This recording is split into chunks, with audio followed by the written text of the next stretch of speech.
नहमदुहु व नसल्ली व नसल्लिम अला रसूलिहिल करीम अम्मा बाद फ़अऊज़ु बिल्लाहि मिनश शैतानिर रजीम बिस्मिल्लाहिर रहमानिर रहीम। रमज़ान मुबारक में तरावीह अल्हम्दुलिल्लाह हर मस्जिद के अंदर कुरान सुनाया जाता है तकरीबन। तो कुरान करीम सुनाने की रफ्तार क्या होनी चाहिए?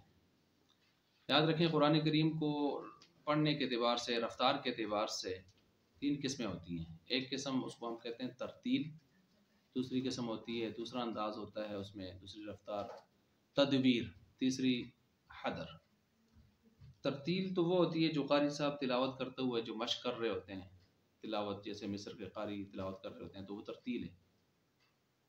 ठहर ठहर कर आराम से खूबसूरती के साथ सुलझाव के साथ पढ़ना। दूसरी चीज़ होती है तदवीर। तदवीर वो दरमियानी एक रफ्तार होती है, जिस तरह के आमतौर पर फ़र्ज़ नमाज़ों में इमाम क़िरात कर रहा होता है। तीसरी रफ्तार होती है हदर की, जो थोड़ी सी तेज़ रफ्तार होती है, तो तेज़ रफ्तार के साथ वो पढ़ रहा होता है। तो अब मिसाल के तौर पर जैसे हम अज़ान देते हैं, तो अज़ान में मुअज़्ज़िन अज़ान ठहर ठहर के गोया तरतील के साथ दे रहा होता है ना, और इक़ामत जब वही मुअज़्ज़िन आके करते हैं तो वो थोड़ी सी तेज़ अंदाज में कर रहा होता है, जल्दी। तो वो क्या होती है, वो तदवीर नहीं होती, ना तरतील होती है, वो हदर होती है, हदर का अंदाज़ होता है। तो इक़ामत का अंदाज़ देख लें, वो हदर का अंदाज़ है। तो अब कुरान करीम को भी तीन तरीक़ों से, तो ये हमारे यहाँ यानी जो मश्क में तिलावत में तो वो तरतील है, क़ारी साहब जैसे पढ़ते हैं, या नमाज में फ़र्ज़ नमाज में तो वो तदवीर है, और तरावी में हदर है। तरावी में अब हदर जैसे अज़ान की मिसाल हमारे सामने मौजूद है, तो हदर किस हद तक इसकी रफ्तार होनी चाहिए? इसमें चंद किस्म की रफ्तारें हमारे सामने आती हैं। एक रफ्तार तो वो होती है जो सऊदिया के आइम्मा हज़रात, मक्का और मदीना के हज़रात, बैतुल्लाह के, तो वो पढ़ते हैं। और इसके अलावा भी पूरी दुनिया भर बहुत सारे ऐसे हैं जो इस तरह के अंदाज़ अपनाते हैं जैसे फ़र्ज़ नमाज़ों में कोई अंदाज़ होता है उनका, और या फिर थोड़ा सा उससे तेज़। और एक और अंदाज़ होता है कि जो इससे भी तेज़ होता है, लेकिन उसमें पीछे सुनने वालों को बाकायदा हरूफ, अल्फाज, कलिमात समझ आ रहे होते हैं, और जो मानी और मफ़हीम को, तर्जमे को समझते हैं, तो वो तर्जमा भी कुछ ना कुछ उनके जहन में, दिल दिमाग में साथ साथ चलता रहता है। कोई दिक्कत नहीं होती सुनने में के एतबार से। हरूफ, कलिमात, अल्फाज की अदायगी पूरी हो रही होती है, समझ आ रहे होते हैं। तो अब इसके साथ उनकी रफ्तार भी अच्छी खासी होती है, तो जायज़ है बिल्कुल। हाँ, इस तरह की रफ्तार हो कि जिसमें या लमून तालमून की बात आवाज़ आए और उसके अलावा कुछ पता न चले कि कारी साहब कहाँ से पढ़ रहे हैं, और एक हूँ हूँ की आवाज़ चल रही है, और हूँ हूँ शूँ शूँ की, और उसके बाद जाके कुछ एक दो चार लफ्ज़ समझ आए तो आए, कुछ समझ आए कुछ ना आए, तो ये तरतीब फिर जायज़ नहीं है। इस तरह इस कुरान की नाक़दरी है, बेकरामी है तिलावत के लिहाज से। इस तरह की तरतीब फ़ुक़हा ने फरमाया, फिर इस तरह सुनाने से बेहतर है कि आप छोटी तरावीह पढ़ लें, तो ऐसा ना हो। बाकी अगर समझ आ रही है कलिमात वगैरह तो वो जायज़ है। अब कुछ लोग उस पर भी कदम लगाते हैं, नहीं जी सऊदीया से होकर आते हैं तो कहते हैं नहीं जी सऊदीया की तरह होनी चाहिए, फलां होना चाहिए, और पाकिस्तान के लोग तो ज़रा तेज़ पर उसके आदी हैं, तो वो कहते हैं नहीं जी तेज़ होना चाहिए। तो एक कारी साहब पढ़ने वाला होता है और 20-20 लोगों की फरमाइशें होती हैं जुदा जुदा, वो बेचारा परेशान हो जाता है। तो उसमें सीधी सी बात है, कारी साहब को ला यख़ाफ़ून लौमत लाइम, खाम मुलामत करने वालों की मुलामत की परवाह नहीं करनी चाहिए।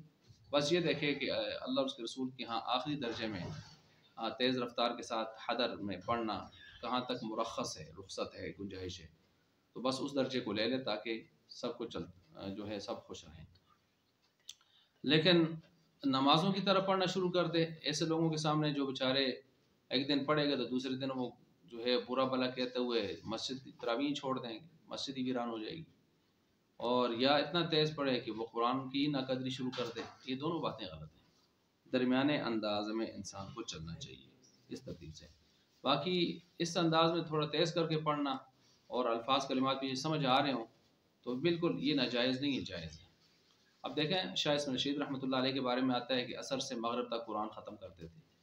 तो क्या है, वो तरतीब के साथ पढ़ते होंगे, ख़त्म हो रहा होगा, या तदवीर के साथ पढ़ते होंगे, या हदर के साथ तेज़ी के साथ पढ़ते होंगे इतने मुख्तसर वक्त में। हज़रत उस्मान गनी ज़रों के बारे में और चंद हज़रात, 4 हज़रात का नाम आ रहा है कि जो 2 रकअतों में पूरा कुरान पढ़ चुके। उस्मान गनी ज़रों आए, पानी टपक रहा था वज़ू का, और बैतुल्लाह के सामने खड़े हो गए, अल्लाहु अकबर, 2 रकअतों में पूरा कुरान गया, वो सारा पढ़ लिया। तो क्या वो उन्होंने मज़े मज़े से क़िराअत की होगी? तो تو اس طرح ہو سکتا ہے کہ ایک شخص جو 2 رکعتوں میں ترتیل کے ساتھ اور تدبیر کے ساتھ پڑھتے ہوئے ختم کرے، سپیڈ ہی ہوگی نا، تب جا کے ختم ہوا ہوگا۔ تو آپ پورے پاکستان میں، دنیا میں بہت سارے اچھے تکڑے جو قاری صاحبان ہیں، مدرسین ہیں حفظ کے، تو شعبہ حفظ کے، وہ بچوں کو اس وقت سند فراغت دیتے ہیں جب ان کا بچہ درائی اس قدر مضبوط کر لے کہ دن میں صبح شروع کرے اور 12-14 گھنٹوں میں 15 گھنٹوں میں قرآن بغیر غلطی کے سنا لے، تو پھر کہتے ہیں یہ بچہ اب اس قابل ہے کہ یہ سند فراغت حاصل کرے، جو مضبوط بہترین استاد ہوتے ہیں۔ تو اب ظاہر بات ہے 12-14-15 گھنٹوں میں جو بچہ قرآن مکمل کرے گا تو تدویر اور ترتیل کے ساتھ ختم کرے گا یا حدر کے ساتھ ختم کرے گا۔ اس طرح آپ بہت سارے اور لوگوں کے قصے واقعات دیکھ سکتے ہیں بزرگوں کے، کہ انہوں نے ایک دن میں ختم کیا تو ایک رات میں ختم کیا، تو امام ابو حنیفہ رحمۃ اللہ علیہ ایک رات میں ختم کر لیتے تھے، تو فلاں۔